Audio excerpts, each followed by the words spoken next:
Yes, well, as we get older and older, I'm 77 right now. You can't live forever, you know. So if this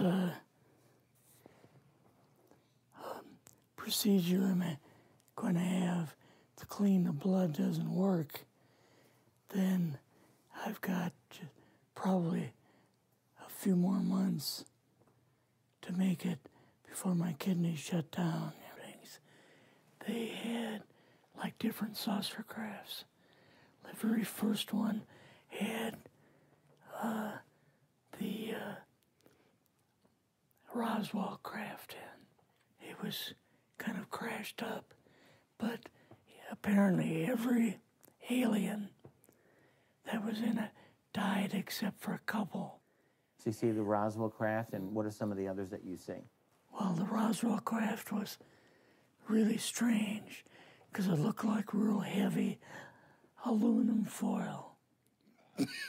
We could rock next to it, and you could rock it. The whole thing probably weighed 150, 300 pounds. I guess there are different types of grays and so on. How did you see that evidence?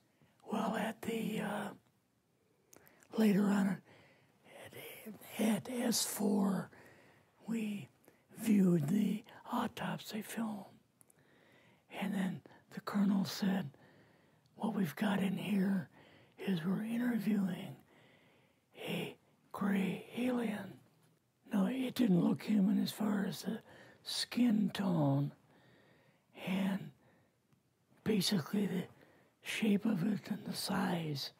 How was its head size compared with a normal human, for example? Brain was kind of a little bit bigger. And some of the nose was very, very small. And the ears were just like holes. Mouth was very small.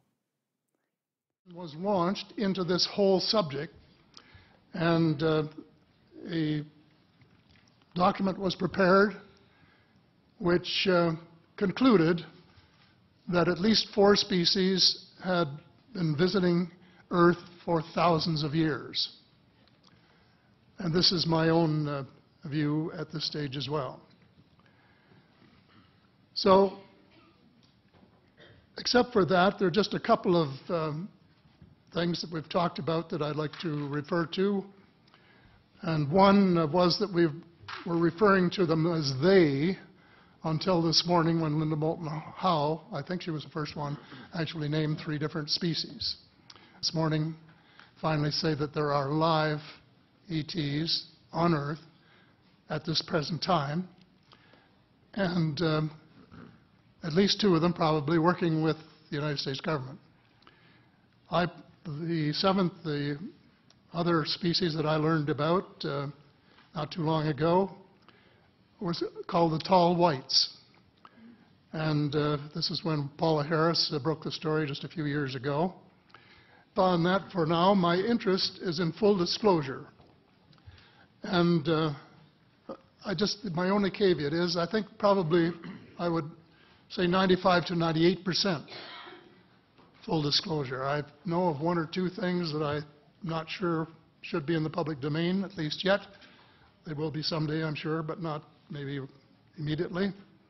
But just as children survive the idea of the Tooth Fairy and Santa Claus when they become adult, I think that tax-paying citizens are quite capable of accepting the new and broader reality that we live in a cosmos teeming with life of various sorts.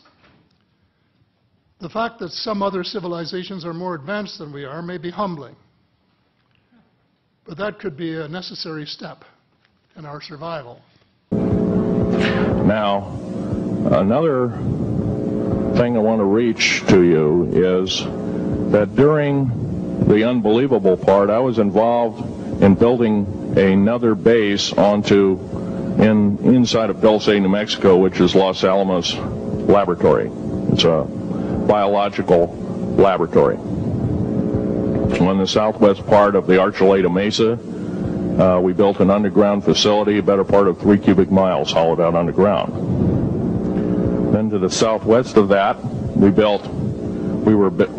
in the process of the early stages of building. We drilled 4 large tunnel-like holes. Some of them ran 2.5 miles under the surface. Number of the original wells or drilling machines that were used were at the rate of up 2 miles a day. It was fairly rapid. The equipment kept coming up broken, so we wanted to go down. We wanted to send somebody down there, a human observer, or human observers in this case, to find out what was going on. Well, to our total surprise, first of all, the government knew all about it. They didn't tell anybody. When I saw Green Beret and Black Beret people encamped inside of our geologist camp, I knew something was up. The gig was up. First of all, I knew all about the alien agenda. I'll explain that in a few minutes. The large alien grays had been encamped there for as best as believed possible about 400 or 500 years. Had been one of their internal bases. And we'd drilled holes right on top of it. All the stinking air, all the black sooty air came right out as soon as the first hole was sunk, and all this soot came up, and well, that's when all the hell broke loose, really. All it started. Anyway, after we drilled all 4 holes, it took about 2 days to drill all 4 of them. And when you build an underground base, you drill 4 basic holes, and then you build called stopes or cross-member holes across, and then you use blasting equipment, special blasting equipment by the analyzation of the rock formation, and you literally blast out or tunnel out or deflagrate or melt rock out to build the large rooms that are required for this underground base. Well, in this process, I was lowered down the basket of one of these holes, and about from me to this elderly woman here in the front was sitting a 7-foot-tall alien gray. The stench was worse than the worst garbage can you can imagine. The person or the entity was absolutely horrible. I didn't waste any time. I reached for my pistol. At that time, as an engineer, I didn't have time to carry all the folderol of one of these big submachine guns that all the sea spray and the yellow fruit and all the outer perimeter and inner perimeter security people carried. I carried a little Walther PPK pistol with a 9-shot clip. This was in late August of 1979. Now, you got a regular suit of clothes, you got a regular clothes on, plus you're in almost like a spacesuit environment, and you're reaching for a gun. It's not the easiest thing to do, and then to pop a clip in it and start shooting. And I killed 2 of them. Yes, they're mortal, and they do die. However, in the process, one of them did this. All I remember is that he just kind of waved his hand in front of his chest, and the next thing I know, this blue beam hit me and just literally opened me up like a fish, and burnt my fingers right off of me. And it was some form of electrical force, because the kind of like being hit by a lightning bolt burned all my toenails off of me. Completely crispy crittered my left foot, burnt the shoe right off of me. All I remember is the smoking remains, and I'm still conscious, but in and out of, I didn't remember much. And there was a Green Beret that was right behind me that risked his life. In fact, he died. But he risked his life. He shoved me back in the basket and hit the button and took me up. And I wouldn't be alive talking to you today if it wasn't for him. I'm forever indebted. He lost his life. 66 Secret Service agents, Green Berets, Black Berets, crack troops lost their lives because the government, our United States government, lied, did not tell us anything about the alien threat. There's a war underneath there, and I'm talking dead serious. It's been going on since that time. Since late August of 1979, our military, the Russian military, basically the militaries of the world, have been in constant conflict with the outer space alien. The small gray, the large gray, the reptilians, the whole thing. There are 11 distinct races of aliens. 2 are benevolent. 1 had to leave here in a hurry because their world is under attack, both on the surface as well as underground. There, the Pleiadians. They're familiar. Maybe some of you are familiar with that. Would some of you raise your hands who've heard of Billy Meyer and some of the, very good, about half the group. Well, Billy Meyer is one of these lucky people that they figured, well, he's kind of a simple type, we'll show him everything. Well, these are the benevolent aliens, and they've been here helping us. In fact, I have a picture, let me reach for it here.